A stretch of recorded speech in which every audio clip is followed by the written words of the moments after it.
I would like to introduce you to a young man. He has the kind of courage unlike anything I've ever seen. Ladies and gentlemen, the 1983 muscular dystrophy poster child, Mr. Christopher Rush, right here.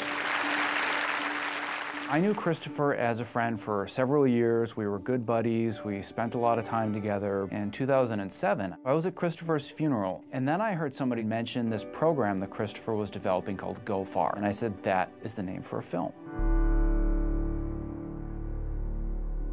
I approached the Rush family about 6 months after Christopher's death. I asked them for permission to make a movie about their son, and at first they weren't really sure how to take that. I looked at Dory and just said, how interesting can that be? So do you think you're a celebrity? No. No?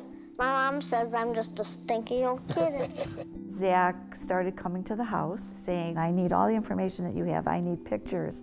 I need stories. He set up shop and was able to get into things that we didn't even know we still had. So many great memories. It was sometimes painful, and then other times it was an opportunity for us to break out into belly laughs again, because there were so many fun things that happened along the way. They said that rather than it being harder to grieve, it was more of a healing process, and they were able to accept the fact that they had lost their son because he was still living on through the work that we were doing. This was probably one of the highlights of Chris's life. The Rushes mentioned to me that Christopher's final wish was that he wanted his ashes spread in the Cayman Islands. This was a once-in-a-lifetime opportunity. So I got together a skeleton crew of 3 people, and we flew out to the Cayman Islands and documented the whole process. Chris, God bless you. Here. Chris. I first became involved with GOFAR in 2008. I watched some of the interviews and I was hooked. I was like, this is an amazing story, and I was happy to jump on board then. What really drew me into the project was the motivational aspect of what Christopher has been doing all of his life. I wanted to know him and learn from what he had to say. If I had a chance to say anything I wanted to the public, I would tell people never to give up. I never give up.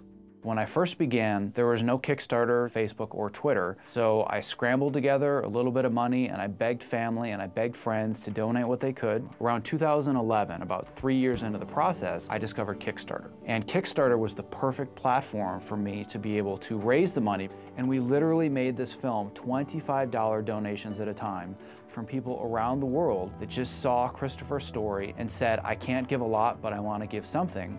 I guess rather than just giving up, what I've had to do is I waited to adapt to my goals. Yeah, I was skeptical when Zack said he had to raise $30,000 right before Christmas. We thought, my goodness, why would you ever take on the responsibility of doing something that's going to require more funding? So we thought he was insane. Around the end of 2013, when I was doing my 4th and final Kickstarter campaign, I realized that I needed to take it to another level, so I decided to run the hurricane heat of a Spartan race.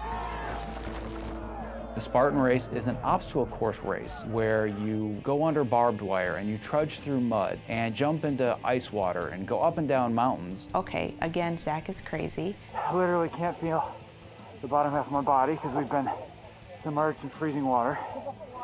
Whenever he takes on a new project, it has a high degree of impossibility and improbability, and somehow he manages to get through to the end. Well, I was a little afraid that he wasn't going to meet his goal, but sure enough, he did it.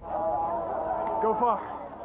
I'm not sure I've ever met anyone who was so committed in the development of and completion of a project as has been Zack. There was only one other person who I'd known like that, and he had died 7 years earlier, my son Chris.